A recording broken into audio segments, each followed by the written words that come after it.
कि ऐसे रसायन का छिड़काव करने के लिए हम या फिर बोतलों में छिद्र करके छोटा छोटा पूरे खेत में घूमते थे, लेकिन उसका निस्तारण निकाल के अब क्या है कि टेक्नोलॉजी आ गई है, तो उसका निस्तारण निकाल के हम स्प्रेयर बना लिए। क्या बना लिए?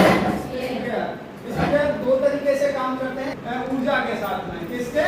ऊर्जा, जो हम डीजल, पेट्रोल या इलेक्ट्रिक के साथ में उसको काम कर सकते हैं, ठीक है ना। बैकपैक स्प्रेयर दो टाइप में आता है। कितने टाइप्स में?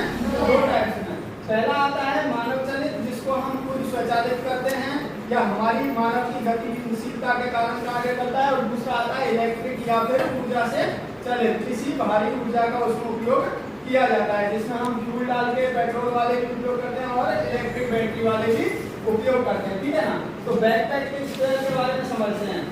ये सबसे ज्यादा उपयोग कृषि में अभी के टाइम में यही सबसे ज्यादा उपयोग किया जा रहा है, और इसमें ड्यूअल मॉडल भी आने लगे हैं। ड्यूअल मॉडल समझ लो, हैंड से चलाने वाले भी और बैटरी से चलने वाले भी, ठीक है ना। तो यह कम वहन क्षमता के साथ कृषि क्षेत्रों में उपयोग किए जाने वाले उपकरणों में से एक है। उपयोग कहाँ कर सकते हैं? इसका उपयोग हम छोटे कृषि विस्तार वाले क्षेत्रों में कर सकते हैं। छोटे खाद्य में बात करूँ तो मान के चलो किसी के पास में 1 कट्ठा, 2 कट्ठा, 3 कट्ठा, 4 कट्ठा, 5, इस तरीके से अगर छोटे सीमांत किसान है या छोटी भूमि पर फसल लगा के, या फिर ये कह सकते हैं हम जितने भी बागवानी वाले हैं, कौन बागवानी वाले, या फिर अपने जो सब्जी वब्जी लगाते हैं, उनके लिए इसको हम उपयोग कर सकते हैं। कृषि विस्तार वाले क्षेत्रों में जैव सुरक्षा का मतलब होता है कि हमारी जो भी फसल है उसको दूसरे जीवों से बचाने के लिए उसके ऊपर स्प्रे किया जाता है, तो उसको हम जैव सुरक्षा बोलते हैं। जैव सुरक्षा काफी तरीके से की जाती है, एक बाड़बंदी करके भी की जाती है, एक स्प्रे करके भी की जाती है, ठीक है ना। दूसरा आता है रासायनिक छिड़काव।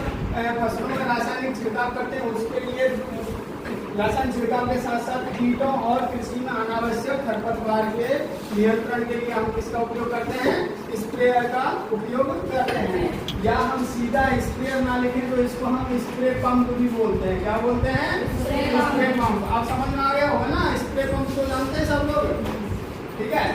उपयोग क्षमता की अगर बात करें तो यह एक स्पिंडल हैंड मतलब कि इसके साइड में एक हैंडल होता है, हैंड के साथ जुड़ा हुआ टैंक बॉडी या स्टोरेज क्षमता का होता है, जिसमें क्या है एक कंप्रेस डायग्राम होता है। डायग्राम समझ में आया? जिसको हम कंप्रेस करते हैं हैंडल के माध्यम से, तो वो पुश होकर के पानी में जाता है, और पानी में जैसे पुश होता है तो उससे क्या है नोजल के माध्यम से पानी बाहर निकल के आता है, ठीक है ना। देखिए प्रेशर बाल्ब के साथ नोजल लगा हुआ होता है। प्रेशर बाल्ब होता है, उसके साथ क्या लगा हुआ होता है? नोजल, जिसके माध्यम से क्या है वो छींटे बनाता है, ठीक है ना। नोजल लगा हुआ होता है। इसके टैंक की भंडारण अगर क्षमता की बात करें तो 5 से 15 लीटर तक हो सकती है, तथा इसे सिंगल हैंड के साथ व्यक्तिगत रूप से कंधों पर स्टिक करके उपयोग में लाया जाता है, ठीक है ना।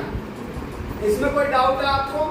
स्प्रेयर को आप समझ गए होंगे कि स्प्रेयर क्या होता है, कृषि उपकरण में इसका क्या काम है, कैसे इसका उपयोग किया जाता है। अगर स्प्रेयर के बारे में अगर बात की जाए, मतलब क्वेश्चन भी आपसे कोई पूछ ले तो आप बता सकते हो आराम से कि ये एक हैंड चलित यंत्र होता है, जिसका उपयोग हम किसके लिए करते हैं? खेती में रसायन छिड़काव के लिए हम इसका उपयोग करते हैं, ठीक है।